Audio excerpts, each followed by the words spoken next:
Bab 3 menunggu tanpa kepastian. Hari Minggu akhirnya tiba juga. Erlina bangun agak siang karena ingin sedikit bersantai di hari libur. Hari ini dia ada janji dengan seseorang. Orang itu akan datang siang ini pukul 12.30.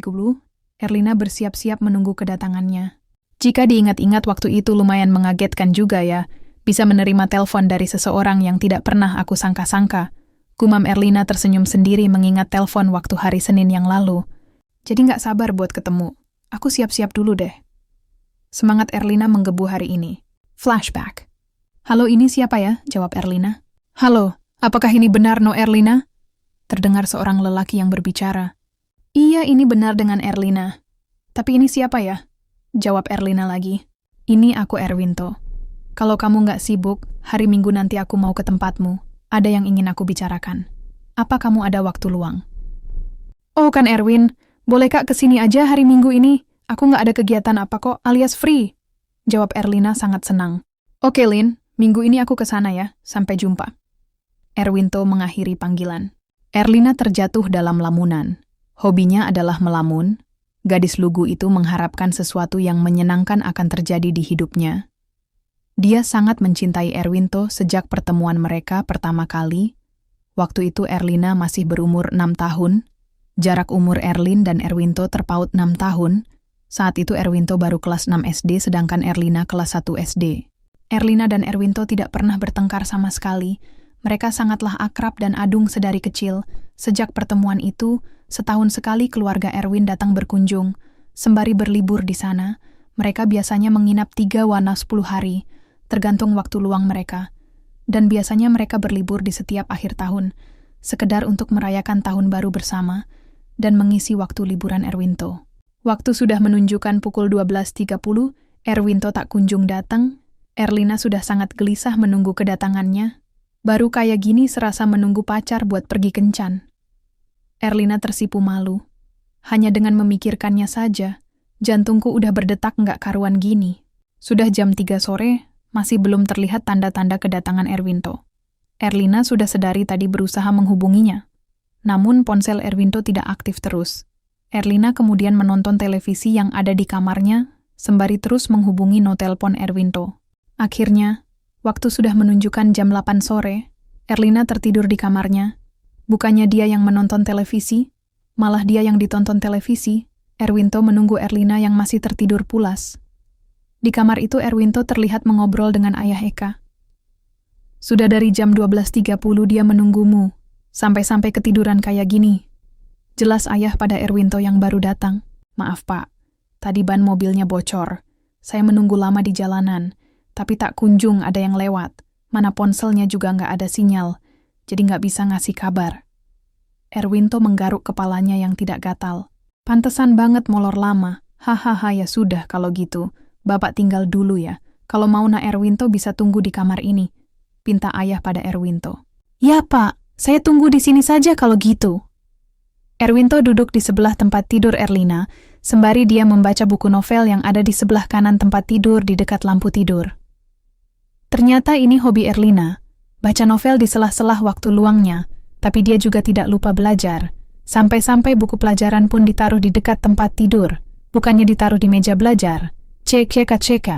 Waktu sudah semakin larut, Erlina tak kunjung bangun juga, akhirnya tanpa tersadar. Erwinto tertidur di pinggir kanan tempat tidur Erlina. Dengan posisi duduk, dia merebahkan kepalanya di sisi tempat tidur, sembari memegang buku novel yang tadi Erwinto baca. Jam 10 malam ayah mengunjungi kamar Erlina, namun Erlina tertidur sangat lelap.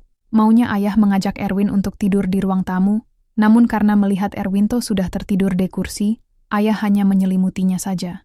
Pasti hari ini sangat melelahkan. Ayah mengelus rambut Erwinto yang tertidur pulas. Bapak rupanya. Maaf Pak Erwin ketiduran. Erwinto terbangun saat ayah Eka mengelus rambutnya. Apa perlu ayah bangunkan Erlina? Tanya ayah Eka padanya. Tidak usah Pak, biarkan saja Erlina tidur. Kami bisa bicara besok. Apakah malam ini saya boleh menginap Pak? Tanya Erwinto. Tentu saja, ayo ikut ayah. Kamar tamu sudah ayah siapkan, suruh ayah. Kalau boleh, apakah malam ini saya boleh tidur dengan Bapak? Ada beberapa hal yang ingin saya bicarakan, pinta Erwinto. Tentu saja, ayo. Ajak ayah Eka. Kemudian mereka meninggalkan kamar Erlina jam 11 malam. Sudah lama juga ya Pak. Sejak waktu terakhir kami menginap, sangat menyenangkan kalau diingat-ingat waktu itu. Erwinto memulai percakapan, sembari berbaring. Mereka berdua mengobrol bersama. Sebenarnya ada yang ingin saya sampaikan, Pak. Erwinto mulai serius. Masalah perjodohan itu ya. Kalau boleh jujur, sebenarnya ayah tidak mau memaksakan hati seseorang. Apalagi kalau bicara masalah pasangan hidup. Hanya menikah sekali semasa hidup ini. Jadi, alangkah lebih bijaksana kalau bisa menikahi seseorang yang benar-benar kita cintai. Ayah menanggapi dengan kebijaksanaan. Saya sebenarnya tidak bisa menolak permintaan kakek Santoso. Papa dan mama juga sangat bersikeras tentang perjodohan ini. Saya bingung harus melakukan apa. Erwinto melanjutkan pembicaraannya. Pak, sebenarnya ada sesuatu hal penting yang ingin saya sampaikan. Sebenarnya Erwinto menjelaskan pada ayah Eka, dan dia menganggukkan kepalanya, memahami beban perasaan yang ia alami. Kukuruyuk, kukuruyuk, kukuruyuk. Suara ayam yang berkokok membangunkan ayah dan Erwinto. Tidak begitu dengan Erlina. Dia masih terlelap dalam tidurnya. Mungkin karena hari ini adalah tanggal merah, Erlina memanjakan dirinya dengan tidur lebih lama. Pagi ini ada pembantu yang menyiapkan makanan. Erlina bisa sedikit bersantai. Sebenarnya pembantu bisa saja menyiapkan makanan setiap hari, namun di hari masuk sekolah Erlina, lebih suka mengawali pagi lebih awal dan menyiapkan sarapan untuk ayahnya. Keluarga Erlina mempekerjakan 1 tukang kebun dan 1 pembantu. Anehnya pembantu rumah tangga di rumah Erlina adalah seorang pria. Walaupun begitu asisten rumahnya sangat lembut dan feminim seperti wanita, mungkin itu alasannya kenapa Sani, nama asisten rumah tangga Erlina, masih bekerja sampai sekarang. Selamat pagi ayah. Sapa Erlina pada ayah yang sudah menghabiskan sarapannya. Maaf ya ayah, Erlina bangun kesiangan hari ini. Maklumlah hari ini kan hari libur. Erlina memeluk ayahnya. Kamu sarapan dulu ya, nanti ayah ada sesuatu untuk kamu. Ayah Eka, ada apa nih ya? Kenapa nggak ngomong sekarang aja Erlina? Sudah makan dulu sana? Ayah bangun dari meja makan dan mencium kening Erlina. Oke siap bosku Erlina.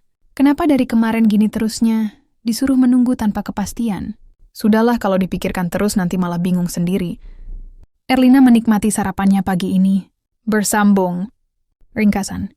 Erlina menantikan kedatangan Erwinto yang telah berjanji untuk datang ke rumahnya pada pukul 12. Namun, Erwinto tidak kunjung datang hingga pukul 3 sore, dan Erlina sudah sedari tadi berusaha menghubunginya, namun ponsel Erwinto tidak aktif terus. Erlina akhirnya tertidur di kamarnya sambil menonton televisi. Tanpa disadari, Erwinto datang dan menunggu Erlina yang masih tertidur pulas. Erwinto menjelaskan bahwa keterlambatannya disebabkan oleh ban mobil yang bocor dan tidak ada sinyal ponsel. Erwinto kemudian berbicara dengan ayah Eka tentang perjodohan yang diinginkan oleh kakek Santoso dan beban perasaan yang dialaminya. Ayah Eka menanggapi dengan kebijaksanaan dan menyarankan Erwinto untuk menikahi seseorang yang benar-benar dicintainya. Pagi harinya, Erlina bangun kesiangan dan meminta maaf kepada ayahnya. Ayahnya memberitahu bahwa ada sesuatu yang ingin dibicarakan dengan Erlina setelah sarapan. Erlina menikmati sarapannya sambil memikirkan apa yang akan dibicarakan oleh ayahnya.